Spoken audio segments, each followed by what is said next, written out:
the time, we're more alike than we think we are, like all of us. I remember I ended up telling my coach, my baseball coach, my junior year, I said, "Look, coach, I use this as kind of a motivation."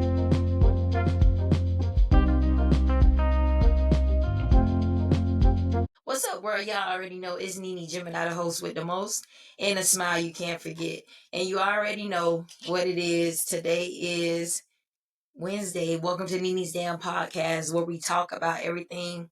When we talk to people that's being impactful in the community and they come catch a vibe. So this month is Autism Awareness. And so I've been interviewing, basically parents of children with autism. And so tonight is part 2 of a father's perspective. And tonight we got the one and only, the baddest poet in the land, Quick the poet. If you don't know, you better ask somebody. Last week we did an interview with Sharon, with Miss Sharon. And I also attended her Autism Family Fun Day. So that was a really cool vibe. And then who else did I talk? I talked to Douglas Parker Jr. He with autism. So tonight we're gonna have Quick, and we're gonna talk about just his perspective of being a father, and we're gonna vibe. So let me give you some information on autism spectrum. Autism spectrum disorder, ASD, is a neurodevelopmental condition affecting social interaction, communication, and behavior with a wide range of presentations and strengths. It's a spectrum, meaning individuals with autism can have a wide range of abilities and challenges. Here are some quick facts about autism. ASD approximately affects 1 in 36 in the United States. Autism is a spectrum disorder, meaning that individuals with autism have a wide range of abilities and challenges, social and communication challenges. Individuals with autism may experience difficulties with social interactions, communication, and understanding social cues. Repetitive behaviors and interests. Some individuals with autism may engage in repetitive behaviors or have intense interests in specific topics or activities. Sensory sensitivities. Some individuals with autism may have heightened or diminished sensory sensitivities. No single cause. While the exact causes of autism are not fully understood, research suggests that both genetic and environmental factors play a role. Early intervention and support can significantly improve outcomes for individuals with autism. And those are some facts from Autism Speaks. So, I just want to bring awareness because I have a cousin who is nonverbal and he has autism. And so I just want to bring awareness because a lot of us as African Americans, we sometimes get in denial, or we're in denial, we're ashamed, we're embarrassed, we blame God. So it's always somebody out here that may be going through the same thing that you're going through. So I'm about to welcome in the one and only Mr. Quick the poet. He's going to come in and enlighten us, y'all. Let him in. Quick the poet. I mean, man, the one and only girl, what's going on? What's going on? Man, out here living. You see, I Thank had to you. go ahead and get the sun setting in the west behind me, with some palm trees. Make sure the good folk understand. Us Floridian, we need a unique blend out here. View. You know what I mean? Had to do something different for you. I like the view. How are you? I'm good. I'm good. I'm good. How you holding up out there? And highly favored. As am I. As am I. I mean, to have the opportunity to be back on here with you for part 2, until I call it part true. That's what I call it. Part true. I hope the good folks are It is ready. part true. To They give me some are. perspective on everything we plan on discussing in this next 45 minutes or so. So I just want to say in advance, thank you for having me on your platform. You're welcome. And every platform ain't a great platform. I'm gonna say yours is absolutely great, and you always position me to be able to give my best truth and drop it from the Most High. Thank you. I appreciate that. Very welcome. Very So, welcome. ladies and gentlemen, let me properly introduce my friend Lauderdale's finest, okay? Professional poet, spoken word artist, motivational speaker, educator for 2 decades since 2005. Yeah. He is the host of one of the most successful poetic live entertainment production platforms in South Florida history. He is the founder and CEO of the Mega Flow platform, Floetry Sundays. Matter of fact, give me all the Floetry, the Mega Flow platform. Give me all the names, because I need you to say it, because you say it For with sure. so much. So, Poetry Sundays gave birth to the Mega Flow platform. Poetry Sundays took place from January 8, 2012 up until June 4th, 2017. The Mega Flow started January 2nd, 2015. Right at the tail end of Poetry Sundays because I was bridging my new dream shot into reality. I was a little scared, I got to be honest. I'm like, I don't really want to let go of Poetry Sundays. Is it? I don't know. You know, I'm betting everything. And that gave me a dream shot for Anafloetry. Anafloetry turned into Flowpocalypse.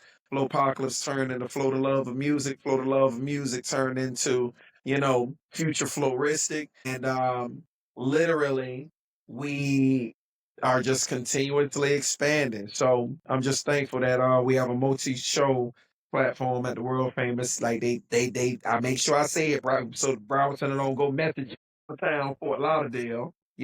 So that's where it takes place. They take it quarterly. And the next one, which we'll talk about, I guess, later on, is Saturday, July 2025 coming up. And that'll be headlined and the one and only Red Riding.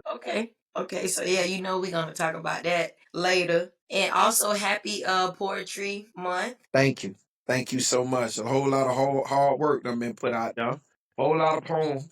You're welcome. Whole lot of venues and all that and support. So I'm thankful for the whole poetry and spoken word community globally, especially internationally abroad. Thank you so much. You're welcome. You're welcome. So, ladies and gentlemen, Quick also performs nationally and internationally abroad. Okay. Passport is stamped. Don't play with him, okay? Quick is also a proud husband, a father, a son, and a community leader. His eldest daughter of 4 has autism. She's 12, and she'll be turning 13 in June. And one of his favorite quotes is, "Peace is power. Power is peace. Peace is possible. QTP." Yes. It just as a roundabout for everybody. It's a quote of mine that came to me during a poem that I'm producing right now called True Flow Story. It is the transition from my poem Gone and Back in 60 Seconds when I left the NFL, or better say it, let me say it for what it is. When I was released from the NFL in 2002, it is the next chapter that everybody asks me about. And simply put, that is what happened truly after you came back from the NFL? Like, what happened for those next 20 years? And that's where that quote came from. And it literally came to me like a lot of my other work while I was completing that poem. And it's my favorite quote because peace is truly possible for us all. It's a choice. It's a choice. Everybody doesn't necessarily agree, but I don't care what anybody else thinks. I know for a fact that peace is possible for all of us. I like that. So, Quick, tell me, so how were you as a kid? Like, were you the type of brother that was, because I visualized you was the type that was like, back in high school, you was the one writing the girls' poems, and everybody was like, I like him, he cute, he fine, and he play football. Girl, he wrote me a poem. Girl, he wrote me a poem too. Wait a minute, it's the same poem. What we doing? I'll run you even one better. Girls, and I'm making sure I say this on air. If anybody that knows really knows. The girls that I wanted to talk to, or better said, and no offense to any other queens out there, the girls I thought I wanted to talk to, they didn't like me. I wasn't on their radar. Yeah. It's a poem I have, or a few. One in particular that literally I say in the poem, and it gets right to your point. They said I was too dark or too skinny, at that time. And it's amazing when Tyrese came out on the Coca-Cola commercial, how that changed my life. I've been writing poems 5 or 6 years before that, but y'all didn't hear that then. All of a sudden I show up at school and there's man like and really it was really one young lady in particular. I love her to this day, good friend of mine, and she was considered one of the most beautiful girls at our school. And that was Miss Avery Warren. I have no problem saying her name. And Miss Avery Warren said to me, said while I be writing these poems and all that, she came to me and said, "Hey, cut your hair off, you know, it's different. And I told her why. And really, mine was, it's a whole nother story. But she said it really looks good on you. So I kept writing. But most people don't know that writing continued all the way through high school. It continued when I got to Missouri Western. It continued while I was in the NFL, all the way back home to South Florida. I had it. And the only time I released it was in ninth or 10th grade when I was required in Miss Calloway's class to write a poem. It lit my eyes up. I was like, I'm gonna get an A on this. They don't even realize it. I got it in the bag. And I wrote a poem about Right. my grandmother and I wrote a poem about myself. Let's say this. I was definitely Darius Love Hall before Love Jones dropped, but they weren't really fond of it. But the Right. girls that I wasn't really fond of, they liked it though, NeNe. They liked it. They loved it. Like, sir, you need to get these other guys on this. And I'm just glad I really appreciate them more than anything because they stayed with me and through the roller Right. coaster of it all, even when the other girls showed back up. And they were like, listen, no, don't do this. Don't shake us. Don't shake us. Don't shake us. For they didn't like you like we like you. They reminded me. So yes, definitely the poetry and the spoken word I've been writing, really, and just simply put, since third grade. Marissa told Miss Mo, I can't thank you enough. Miss Baltimore bet on me in third grade as a 10-year-old, and she said my love for mathematics and English would uniquely Mhm. take me far. She said just keep your nose clean. So that's my poetry and spoken word short story in short with everything else behind. Wow. So, okay, so in the third grade, so were you the type where cause you're funny too, like you a class I didn't clown realize. all in I really one. didn't even know. I never knew. All the time. My boy James Bing, to this day, he says, well, most people don't know if you've been like this all our lives, ever since we've been kids. And I honest with you, never did I know it. Never did I know it. You know, they telling me, you need to get into comedy. And I say, I already do that. It's wrapped into what I Right. do, but it's a whole nother lane. So Right. I respect the kings and the queens that do it. So I never knew it though. I just tried my best to be myself. That's cool. So were you like always funny? Like were you the one making people laugh at family reunions and like just family functions? Like were you dancing? Cause like how I see you as like a younger quick, like I feel like me and you probably would have been friends and I would have been like, Yeah. quick, we got the talent show. We gotta what we finna do? We Yeah, gotta me and you would have practice. been We gotta getting it. Would have been doing our damn thing. You know what I'm saying? Hey. One thing for me, I never ran from the spotlight. Not on that. And that's the part about me. I didn't care who was around. I don't care. If nobody else there, I was notorious for we going to a party, ain't nobody dancing. Man, I'm out on the dance floor. We living. And what I noticed was that I can definitely say the women, the queens loved it. They flocked the dance floor to come just have a good time with me. And it was really that. It wasn't, I wasn't even trying to really get girls in that window like that. You know what I mean? It came with Right. the territory of when I saw somebody that was attractive that I liked. Because that's a whole nother side part. What most people don't even know is the poetry and the spoken. Like I see a lot of writers write stuff and the whole dancing part of me and all that.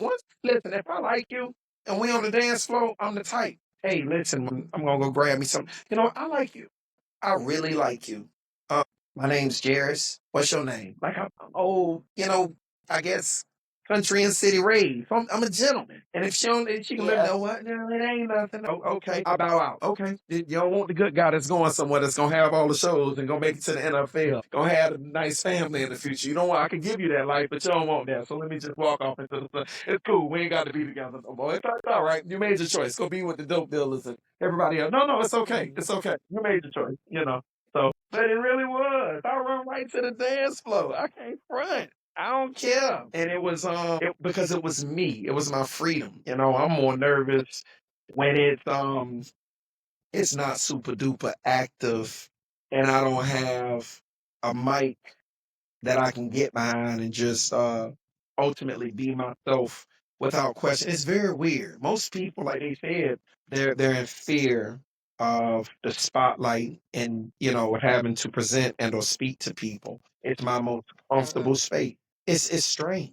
It's my most comfortable space. So that's what I love of it. And so in a way, I get back to what you were asking me. The dancing was another form of conversation. I look you right in your eyes and doing the Roger Rabbit.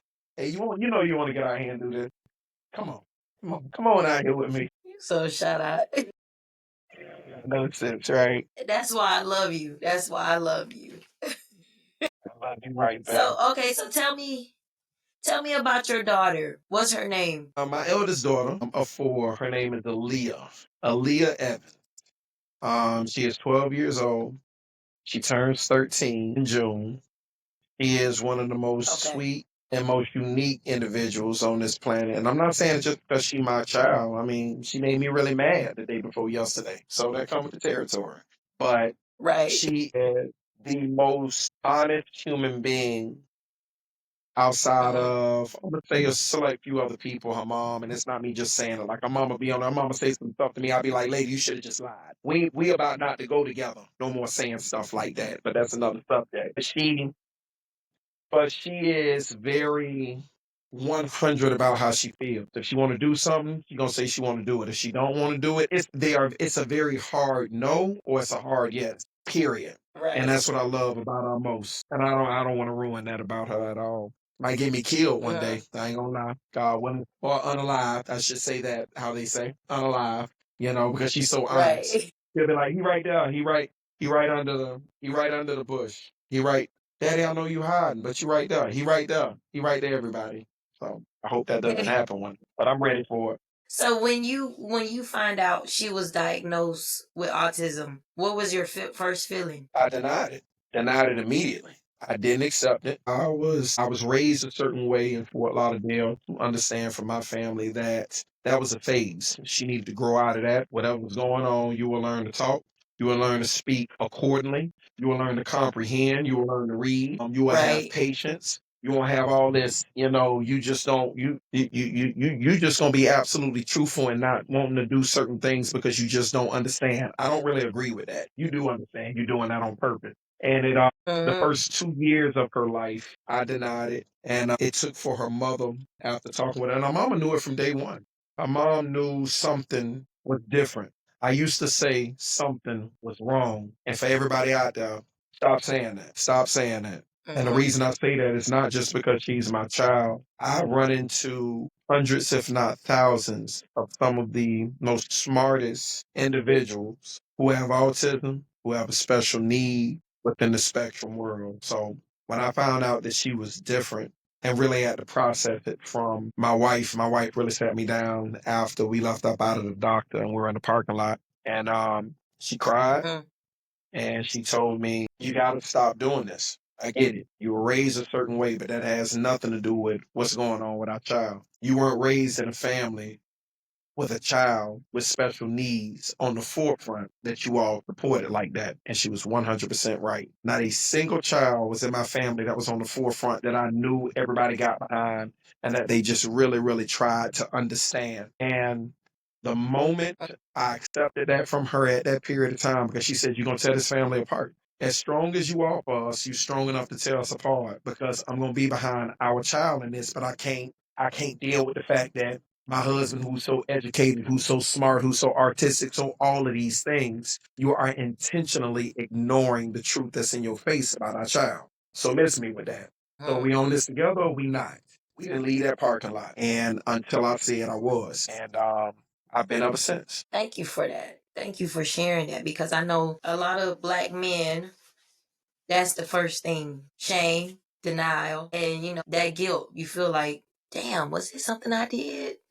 But and because I've been a witness to it. So thank you for sharing that, black man. You're very welcome. Very welcome. Well needed. And this is additional therapy and personal growth for myself. So well deserved. Thank you for giving me the chance to express it again. You're welcome.